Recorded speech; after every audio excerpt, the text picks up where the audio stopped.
정체성 정치라는 표현이 있습니다. 성별이나 종교, 장애, 인종이나 문화 등 집단 정체성을 기반으로 한 배타적인 정치, 동맹을 추구하는 운동이자 사상을 의미합니다. 이 운동의 출발은 1970년대 사회적 소수자를 보호하고 억압된 이들에게 목소리를 되찾아주려는 동기에서 비롯되었고, 여성의 권익 신장이나 인권 운동과 같은 해방적 대중 운동을 실현해 건강한 사회를 만드는 데 일조했습니다. 한마디로 초기의 정체성 정치는 억압적으로 조직된 사회 구조를 변화시키기 위한 아래로부터의 개혁이라 부를 수 있습니다. 그러나 근래에는 억압적인 구조 속에서 공유하는 정체성을 바탕으로 하기보다 정치인들의 선동에 의해 전략적으로 정체성을 부여하는 현상으로 바뀌었습니다. 그 예가 젠더 이슈나 지역 정서를 겨냥하여 지지자들을 끌어모으고 혐오의 에너지를 발산하게 만드는 갈라치기입니다. 바둑 용어 갈라치기는 사회적 언어가 되었습니다. 정체성 정치가 아래로부터의 개혁이란 본질에서 벗어나 위로부터 내려오는 선동으로 변질되었고, 사회 통합이 아닌 사회 분열을 위해 기능하고 있는 오늘입니다. 정체성 정치라는 표현이 낯설다 해도 우리는 이미 이 땅에서 이런 정치가 작동되는 현실을 충분히 목도하고 있습니다. 어떤 경우일까요? 우리나라의 국기를 깃발 삼아 흔드는 이들이야말로 보수주의 개신교라는 집단 정체성을 기반으로 한 배타적 동맹의 꽃다발이라 생각합니다. 꽃다발이라 표현한 것은 말씀이라는 뿌리에서 잘린 채 위선이라는 포장지에 둘러싸인 것처럼 보이기 때문입니다. 뿌리가 잘린 꽃이기에 어서 시들기를 바랄 뿐입니다. 어째서 일부분 보수적 교단과 극우 정치 세력이 한 마음이 되어 이렇게 사회를 혼란스럽게 하고 우리 그리스도인들에게 수치심을 안겨다주고 있을까요? 과연 이들의 집단 정체성을 형성하는데 무엇이 기여했을까요? 팀 켈러 목사님은 생전에 자신의 저서에서 종교적 삶과 복음적 삶을 구분합니다. 종교는 윤리적 노력이나 선행을 통해 구원받는 삶을 가르치기에 나는 순종한다, 그러니 하나님은 나를 받아주신다는 원리로 구동합니다. 이는 곧 형벌의 두려움 때문에 순종하는 삶의 방식을 낳습니다. 반면 복음의 구동 원리는 그리스도께서 하신 일을 통해 하나님은 날 용납해 주신다에서 비롯됩니다. 복음은 은혜를 통한 구원을 강조하고 이런 삶의 동기는 감사 그리고 기쁨입니다. 저자가 이런 구분을 통해 핵심적으로 강조하는 것이 있습니다. 동기가 정체성과 구체적인 삶의 자존감을 형성한다는 겁니다. 동기가 정체성을 형성한다는 것은 정체성 정치와 통하는 접점이 있습니다. 사회적 소수자의 권리를 되찾아주려는 선한 동기를 품은 이들이 연합하여 이런 정체성 정치가 시작되었습니다. 한편 정치인들은 자신들의 어두운 동기를 구현하고자 특정 코드에 민감하게 반응하는 사람들을 포섭합니다. 그리고는 종교라는 강력한 정체성 집단을 등에 업고 추진력을 얻죠. 여기에 반응하는 종교인들은 정치인들과 같은 동기를 공유했기에 이들의 천병 노릇을 자처합니다. 종교 지도자는 자기 말에 순종하지 않으면 하나님께 형벌을 받는다고 선동하기에 순진한 종교인들은 형벌의 두려움 때문에라도 충성을 맹세하고 추위 속에서 시위대에 참여합니다. 인간의 두려움을 자극하고 이용한다는 점에서 이단, 사이비 집단과 비슷한 메커니즘입니다. 은혜로 구원받는다고 가르치지만 삶에선 자기 말에 충성해야 한다고 선동하는 이들에게 농락당하지 않기 위하여, 그리고 이렇게 뒤틀린 정치적 모순을 바로잡기 위해서 우리는 물어야 합니다. 하나님 나라 백성의 정체성은 어디서 옵니까? 정체성은 동기에서 유래하기에 이 질문은 곧 언약 백성의 삶의 동기는 무엇이어야 하는지를 묻습니다. 이 물음은 오늘 묵상할 여호수아 22장에 흐르는 핵심 질문이라 생각합니다. 21장으로 땅 분배가 끝나고 여호와께서 그들에게 안식을 주셨다고 선포합니다. 아직 차지해야 할 땅은 남아있으나 하나님께서 그들의 모든 원수들을 이스라엘 손에 넘겨주셨고 백성들은 신실하게 순종하고 따라가면 되기에 하나님은 그들에게 안식을 주십니다. 땅을 차지하게 하시는 목적이 안식, 즉 하나님과의 충만한 관계에 있음을 보도하면서 이 분배의 막을 매듭짓습니다. 이에 형제들보다 앞서 전쟁에 나선 요단 동편의 두 지파 반은 자기들의 땅으로 돌아가게 되죠. 이 지점에서 하나님께서 누리게 하신 안식이 위기를 맞이합니다. 왜냐하면 루벤 자손과 갓 자손과 므낫세 반 지파가 가나안 땅 요단 언덕에 이르자 요단 강가에 제단을 쌓았기 때문입니다. 우선 보기에 큰 제단이라 하죠. 시야에 들어오는 곳, 잘 볼 수 있는 곳에 제단을 쌓았다는 강조입니다. 그렇다면 이 제단을 세운 목적은 어떤 동기를 위해 잘 보이도록 함에 있다 볼 수 있습니다. 이 일에 대해 이스라엘 자손은 두 지파 반이 제단을 쌓았다는 소식을 듣습니다. 10절이 눈에 잘 보이는 곳에 제단을 올렸다는 걸 강조한다면 11절의 초점은 이스라엘 자손에게 속한 쪽에 제단을 쌓았음을 밝힙니다. 이 상황에서 이스라엘이 어떻게 반응합니까? 이를 듣자마자 곧바로 이스라엘 자손의 온 회중이 모여 그들과 싸우려고 출정합니다. 안식은 공동체의 하나됨을 포함하는 개념입니다. 그러나 요단 동편 지파들이 복귀하며 이스라엘 자손 쪽에 제단을 쌓았다는 소식을 듣자 그들과 맞서 싸우고자 합니다. 두 지파 반은 모세에게 요단 동편 기업을 요구할 때 요단을 건너 형제들보다 앞서 싸우겠다고 약조했고 그 약속을 신실하게 이행했습니다. 그런데 이제는 그 약속의 당사자와 다투는 상황에 처합니다. 21장에서 하나님은 모든 원수를 이들 손에 넘겨주셨다고 안식을 선포하시는데 22장에 들어서자마자 새로운 원수가 출현한 상황과 같습니다. 요단 서편이나 동편 지파들에게 이는 곧 언약 백성의 하나됨을 깨트리는 안식의 위기입니다. 이스라엘 자손의 온 회중이 모인 곳을 어디라 합니까? 실로입니다. 이 표현은 18장의 기록을 소환하고 있습니다. 이스라엘 자손의 온 회중이 실로에 모여 회막을 세웠습니다. 이때부터 실로는 이스라엘 본진이 구축된 성막의 성읍이 되죠. 실로는 하나님을 예배하는 이스라엘 정체성의 근간이 되는 구심점과 같습니다. 이런 맥락에서 두 지파 반이 요단 동편으로 돌아갈 때 제단을 세웠다는 이 소식은 이스라엘 입장에서 실로를 중심으로 한 정체성을 위협하는 일로 보였습니다. 그래서 다른 곳이 아닌 이 실로에 모여서 그들과 싸우려고 한 겁니다. 실로에 의한 공동체인 이스라엘 자손은 실로를 지키기 위해 싸움에 나섭니다. 정치적 언어로 바꿔 말하면 이스라엘 자손은 실로의 가치를 수호하려는 동기 아래 모여 작동하는 정체성 정치를 구현하고 있다 할 수 있습니다.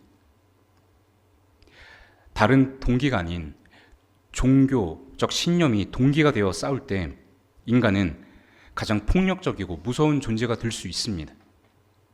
죽음을 각오하고 나선 싸움이기 때문입니다. 이 지점에서 우리는 물어야 합니다. 요단 동편에 속해 있던 두 지파 반이 요단 강가 언덕에 제단을 세울 때 이런 사태가 발생할 걸 예측하지 못했을까요? 어째서 그들은 하나님이 주신 안식을 깨트릴 위기, 그리고 이스라엘을 갈라놓을 수도 있는 이런 위험한 일을 감행했을까요? 과연 그들의 동기는 무엇이었을까요? 이들의 동기를 더듬어 보려면 22장 전반부를 살펴야 합니다. 여호수아는 형제를 떠나지 않고 책임을 다한 두 지파 반에게 너희에게 준 소유지로 장막으로 돌아가라 합니다. 그리고 5절에서 모세가 명한 율법을 행하라고 요청하지요. 방금 전 이 5절을 읽는 중에 우리가 잘 아는 어떤 본문이 툭 튀어 올라왔을 겁니다. 신명기 6장 4절과 5절에 있는 들으라 쉐마 본문입니다. 모세가 이스라엘을 향해 너는 마음을 다하고 뜻을 다하고 힘을 다하여 내 하나님 여호와를 사랑하라 유언했던 것처럼 여호수아는 가나안 땅의 분배를 마치고 고별 설교를 시작하며 모세의 유언을 다시 들려주고 있습니다. 그런데 이 지점에서 신명기와 다른 점 하나가 눈에 들어오시나요? 그에게 친근히 하고 라는 표현입니다. 우리말 친근히로 번역한 히브리어 나바크의 원뜻은 결합하다, 접촉하다, 의지하다입니다. 창세기에서는 부부의 결합을 말할 때 이 단어가 쓰였고 신명기에서는 하나님만 의지하라 요청할 때 쓰입니다. 여호수아서의 맥락에서 생각해 볼까요? 루벤 자손, 갓 자손, 므낫세 반지파는 책임을 다하고 이제 요단 동편으로 되돌아가야 합니다. 물리적으로는 이스라엘 공동체의 울타리를 벗어나 요단강을 건너야 합니다. 이 상황에서 여호수아는 이들을 향해 당부합니다. 하나님께 속해 있으십시오. 그분만 의지하십시오. 이런 맥락에서 새 한글 성경은 이렇게 번역합니다. 그분에게 붙어 있으십시오. 다바크 단어의 원뜻을 잘 살린 번역으로 보입니다. 왜냐하면 하나님을 믿고 따르는 신앙은 단지 물리적인 가까움이 아니라 하나님께 달라붙어 살아가는 것이기 때문입니다. 지난 주일 설교 시간에 우리는 기념비 같은 어록을 들었습니다. 기억나시나요? 지금 현장에 계신 분들은 다 기억이 나신다고 끄덕이셨습니다. 신앙은 뭐다? 여기 계시죠. 신앙은 뭐다? 묻어가는 거다 라 하셨습니다. 내가 지칠 때 다른 분의 신앙에 기대어 인내할 수 있다 풀어주셨죠. 신앙은 묻어가는 것이다. 관점에 따라 이 표현은 생각할 거리를 풍성하게 제공합니다. 문자적으로 생각해 보십시오. 묻어간다는 것은 무엇을 전제로 합니까? 묻음을 전제로 합니다. 묻음은 접촉할 때 발생하는 사건입니다. 커피를 입에 접촉해서 입술에 묻는 것처럼 말입니다. 신앙은 묻어가는 것 맞습니다. 하나님께 접촉되고 하나님께 달라붙어 걸어가는 것이 신앙의 여정입니다. 동시에 공동체가 하나님 뜻에 접속되어 있을 때 힘겹고 버거워 가쁜 숨을 쉬는 지체가 공동체 안에서 다른 지체에게 묻어갈 수 있습니다. 이 경우에도 중요한 것은 묻어가기 위해 붙어 있어야 한다는 겁니다. 왜냐하면 신앙은 접촉이기 때문입니다. 무언가를 얻어내려는 접근이 아니라 온전한 접촉이고 접속입니다. 생명에 결속되어 있어야만 생명을 누릴 수 있고 하나님의 뜻에 달라붙어 있어야만 하나님 백성으로 살아갈 수 있습니다. 하나님에게 붙어 있으십시오. 모세의 유언을 반영하는 여호수아의 당부가 요단 동편으로 향하는 두 지파 반의 발자국 소리를 따라 같이 울렸을 겁니다. 그분에게 붙어 있으십시오. 이들은 생각했을 겁니다. 그리고 고민했을 겁니다. 우리가 어떻게 하는 것이 하나님께 붙어 있는 것인가? 더욱이 이들이 요단강 건너편으로 가면 다시는 여호수아를 볼 수 없을지도 모릅니다. 따라서 22장 5절의 말씀은 요단 동편 지파들을 향한 여호수아의 유언과도 같습니다. 우리가 어떻게 하는 것이 여호수아의 유언을 받드는 길인가 묻고 또 물었을 겁니다. 그리고는 하나의 해답을 얻죠. 그것이 무엇입니까? 요단 강가 언덕에 제단을 세운 겁니다.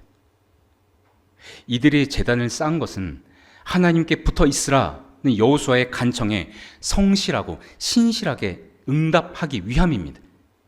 동시에 언약 공동체에 결속되기 위해서입니다. 우리의 언어로 바꾸면 요단강을 다시 건너 동쪽으로 가면서도 하나님 나라에 묻어가기 위해 제단을 쌓은 겁니다. 이것은 본문을 문맥의 흐름에 따라 살피면 어렵지 않게 관찰할 수 있고 22장의 결론을 종합해 보면 타당한 해석입니다. 22장 마지막 구절은 이렇게 요약합니다. 루벤 자손과 갓 자손이 그 제단을 엣이라 불렀으니 우리 사이의 이 제단은 여호와께서 하나님이 되시는 증거라 함이었더라. 이들은 여호와가 요단강을 건너는 우리의 하나님이 되시는 증거를 삼고자 제단을 쌓았습니다. 엣의 뜻은 증거입니다. 이들은 이스라엘의 구심점 역할을 하는 실로에서 멀어져 요단강을 건너지만 하나님께 붙어 있는 백성이라는 증거를 얻기 위해 제단을 세운 겁니다. 여호수아가 모세의 유언을 반영하듯 이들의 제단은 여호수아의 유언을 충실히 반영한 신앙의 표현입니다.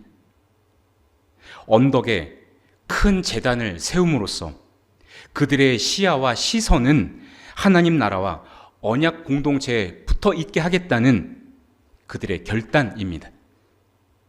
그러나 제단을 세웠다는 소식을 들은 이스라엘 자손들은 그들의 동기를 헤아려 볼 준비가 되어 있지 않아 보입니다. 전투 준비를 마친 이스라엘 회중이 요단 동편 지파들에게 말합니다. 당신들이 어찌하여 이스라엘의 하나님께 이런 악한 일을 하였소? 어찌하여 당신들이 오늘날 주님을 떠나서 제 멋대로 단을 쌓아 주님을 거역하였소? 마치 전투를 개시하기 전에 소명할 기회를 주는 것과 같습니다. 이들은 두 지파 반이 제단을 세운 일을 어떻게 파악하고 있습니까? 악한 일, 즉 범죄로 보고 주님을 떠나 하나님을 거역한 것으로 파악합니다.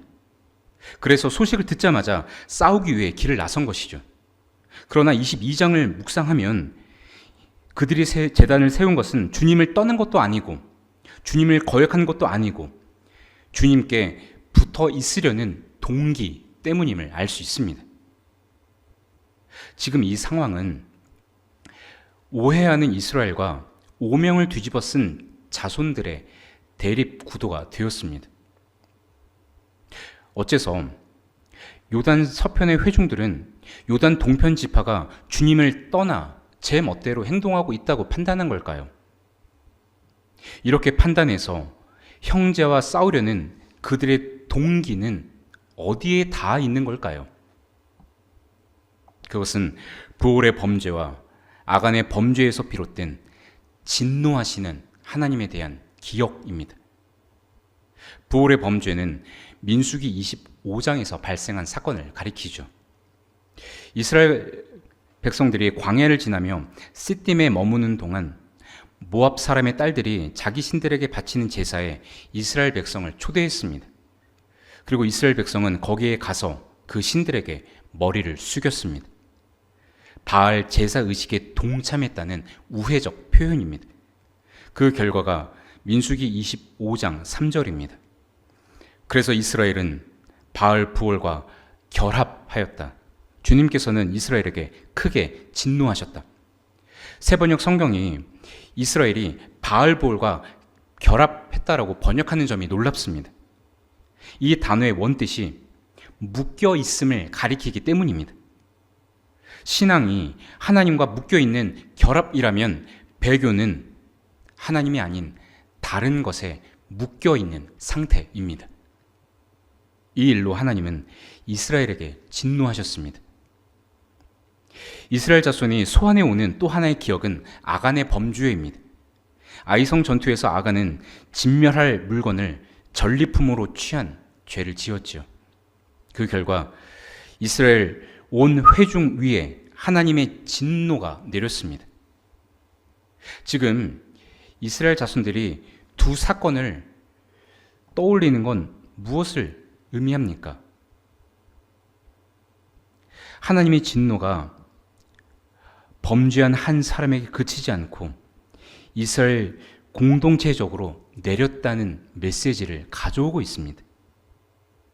이들의 입장에서 요단 동편 지파들이 쌓아 올린 제단은 바알보울과 아간의 범죄처럼 이스라엘 전체를 향한 하나님의 진노를 불러 일으키는 기제로 작동한다고 본 것입니다.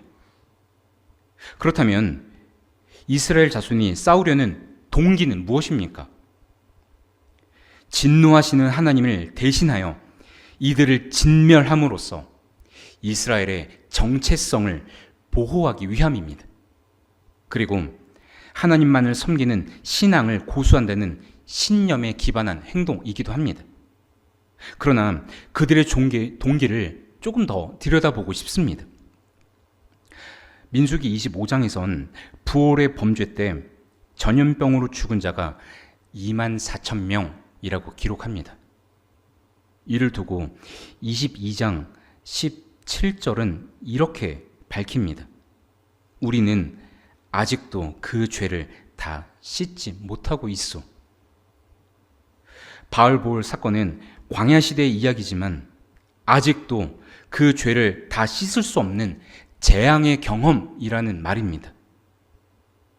그 과거에 묶여 있어 지금도 고통받고 있다는 말로 들립니다.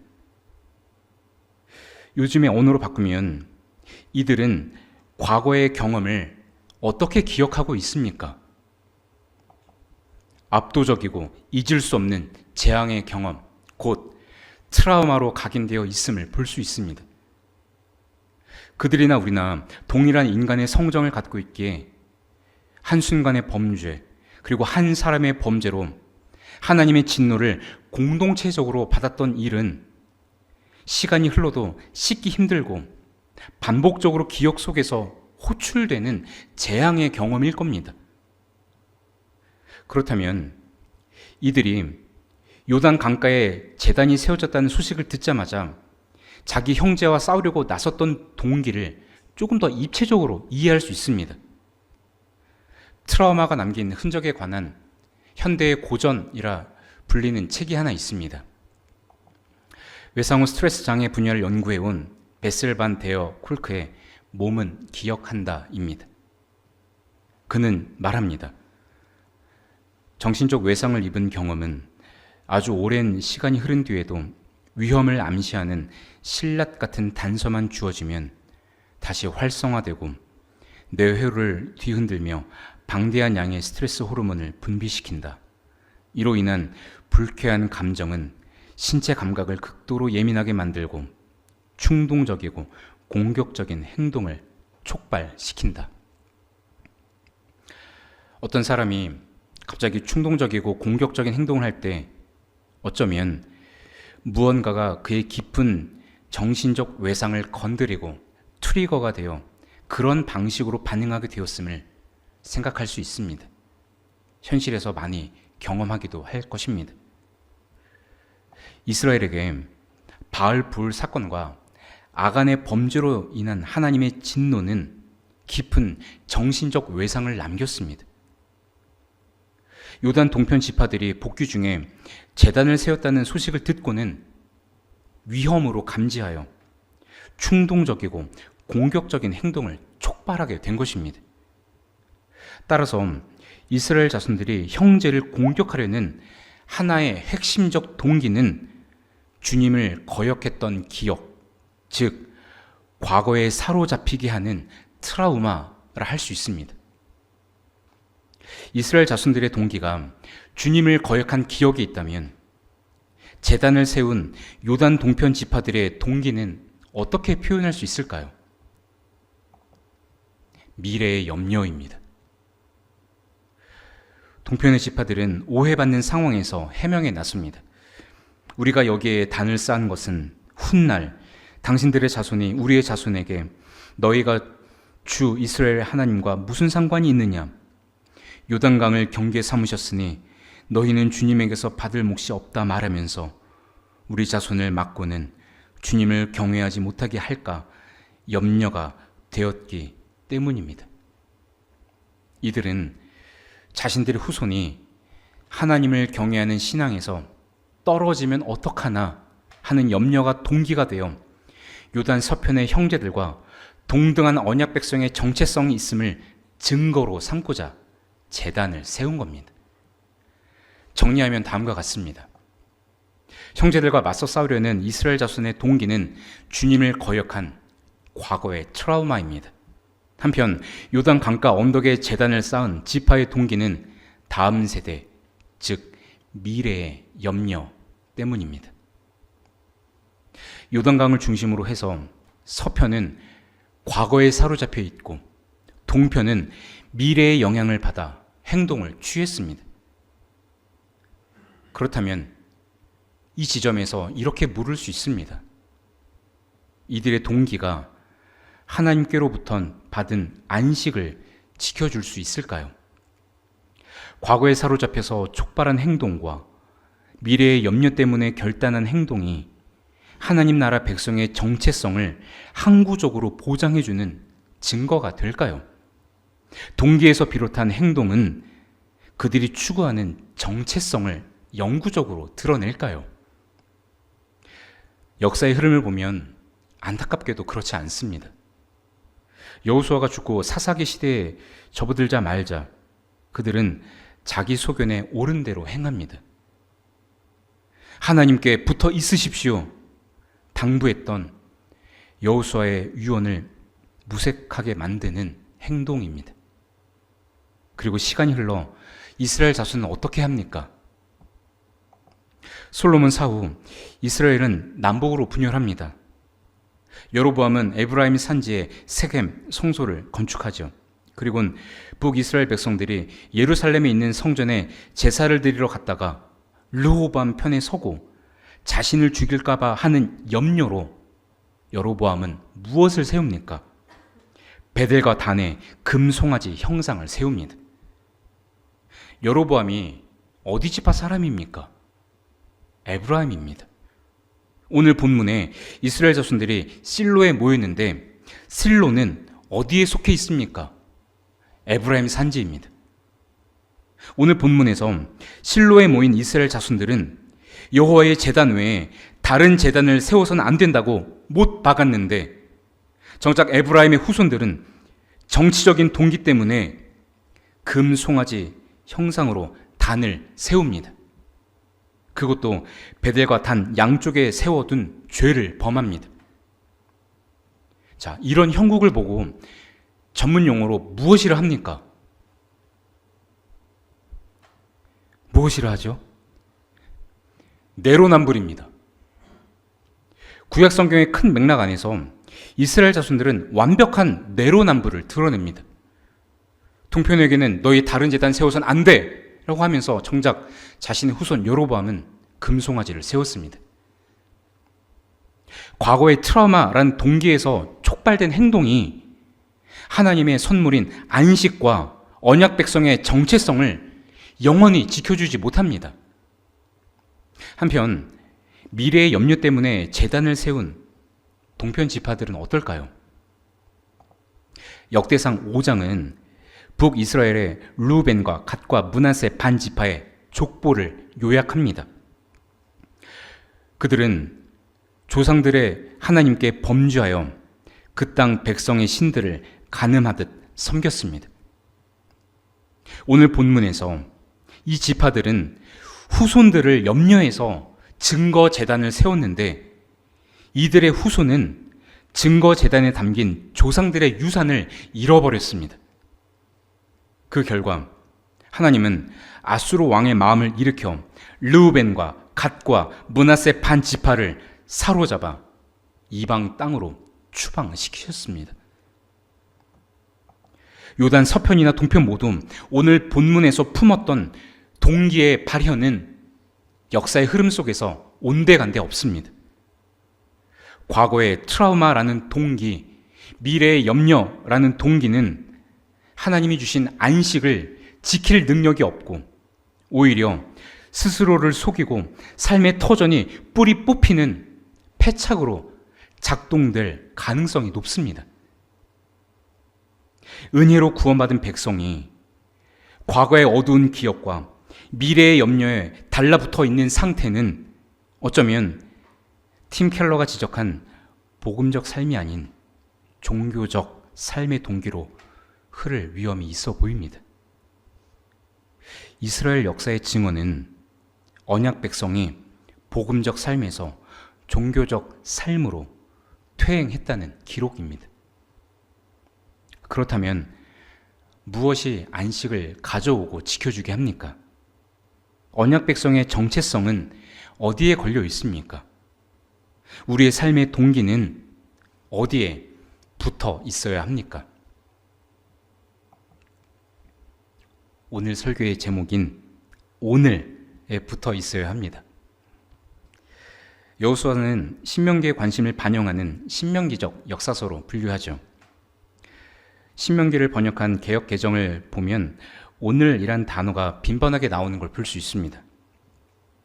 여호수아서에서도 오늘로 번역한 단어가 많지요.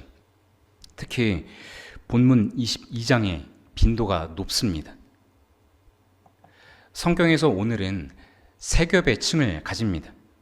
본문의 정황에서 말하는 화자의 오늘이 있고 저자가 그 사건을 회상하며 기록하는 오늘이 있고 그 기록을 묵상하는 독자의 오늘이 있습니다. 신명기와 여호수아서는 이 세 겹의 오늘을 우리에게 열어놓고 있습니다. 이를 통해 무엇을 말하고 싶은 걸까요? 과거의 트라우마와 미래의 염려라는 동기에서 행동하지 말고 오늘 여호와를 따르고 오늘 하나님을 따르는 데서 돌이키지 말라는 말을 하고 싶은 것 아닐까요? 여호와께 붙어 있으십시오. 여호수아의 간청은 결국 오늘 하나님께 붙어 있으십시오. 우리에게 말하는 것 아닐까요? 아브라함 유슈아 헤셀은 안식이란 책에서 말합니다. 사람을 감복시키는 것은 사물이 아니라 영적인 현존이다. 영혼 속에 갈물이 되는 것은 통찰의 순간이지 행위가 일어난 장소가 아니다. 이 표현은 안식의 개념을 공간이 아니라 시간으로 가져왔습니다.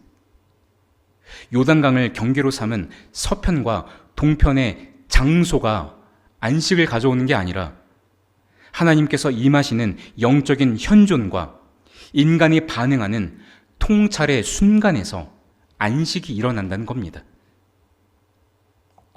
이스라엘은 동편 지파의 해명을 듣고 좋게 여겼습니다.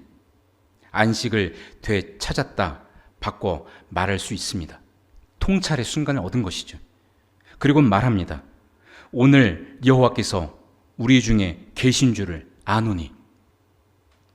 오늘 여호와께서 우리 중에 계신 줄 아노니. 이 표현을 곱씹으면 우리가 잘 아는 단어가 떠오르지 않습니까? 임마누엘입니다. 하나님이 우리와 함께 계시다. 여호수아서는 임마누엘을 직접적으로 드러내지 않지만 임마누엘의 메시지가 여호수아서 밑바탕에 흐르는 배경처럼 자리 잡고 있습니다.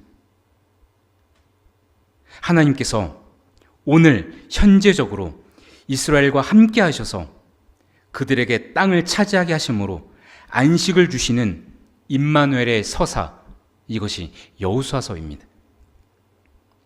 말씀을 정리하겠습니다. 하나님 나라 백성의 정체성은 어디서 옵니까? 공간이 아니라 시간에서 옵니다. 과거에 사로잡힌 트라우마도 아니고 미래의 염려도 아닌 오늘 현존하시는 하나님, 임마누엘의 하나님으로부터 우리의 정체성이 만들어집니다.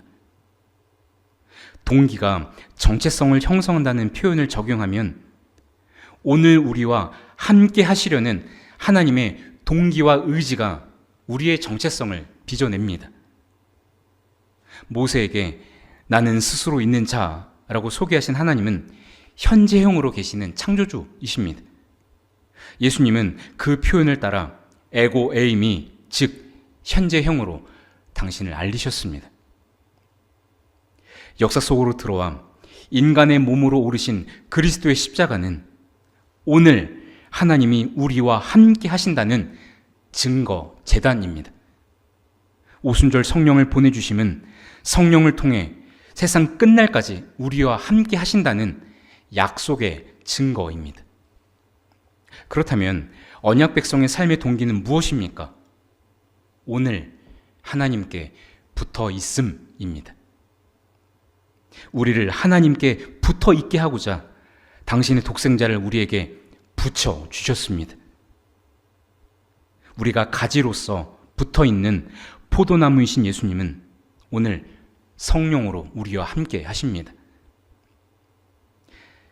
인간이기에 지울 수 없는 수치심과 깊은 상처를 안고 견디는 삶은 정말 쉽지 않습니다. 인간이기에 내일에 대한 불안으로 오늘 무언가를 해야만 할 것 같은 압박을 느끼는 것도 당연합니다. 그러나 하나님은 어제의 하나님이 아니고 미래만의 하나님이 아니라 오늘의 하나님이십니다. 하나님은 오늘을 살게 하시는 창조주이십니다. 그러니 잊을 수 없는 재앙의 경험 속에서 지옥을 거닌다 해도, 미래의 염려가 불일 듯 일어난다 해도 오늘 지금 우리와 함께 하시는 하나님께 붙어 있기를 부탁드립니다. 하나님께 붙어 있기 위하여 나의 말과 행동에 깔려 있는 동기가 무엇인지 들여다보시면 좋겠습니다. 동시에 하나님께서 일하시는 동기를 날마다 묵상하시길 당부드립니다. 여호수아서에서 오늘이란 단어를 마지막으로 쓴 곳을 읽으며 마치겠습니다. 24장 15절, 저 PPT에 있는 내용만 우리 함께 읽겠습니다. 시작. 너희가 섬길 자를 오늘 택하라. 오직 나와 내 집은 여호와를 섬기겠노라. 아멘. 이 부름은 선택이 아니라 결단의 문제입니다. 생명과 사망이 걸려 있고 하나님 나라 백성의 정체성에 걸려 있기 때문입니다. 그래서 양자택일이 아닌 결단의 문제입니다. 주님께서 주시는 매일의 오늘이란 시간에서 부디 하나님께 붙어 있는 삶이 되기를 간절히 축원드립니다. 아버지, 우린 시간 속에서 살아가기에 무겁게 짓누르는 과거의 아픈 기억에 사로잡히고 앞날을 예감할 수 없는 불확실성 속에서 염려에 파묻히는 존재임을 고백합니다. 그럼에도 오늘 여기 살아있게 하셔서 살아계신 하나님을 나의 하나님, 오늘의 하나님으로 고백하게 하신 것 감사합니다. 매일 우리에게 열어놓으신 오늘의 시간에서 하나님 마음에 접속되게 하시고 하나님 나라 질서에 붙어있게 하셔서 하늘의 뜻을 이 땅에 가시화하는 하나님 나라 백성 되게 하소서. 우리의 삶의 동기가 어두운 과거나 불안한 미래가 아니라 오늘 현존하시는 그리스도로부터 출발하도록 강권하소서.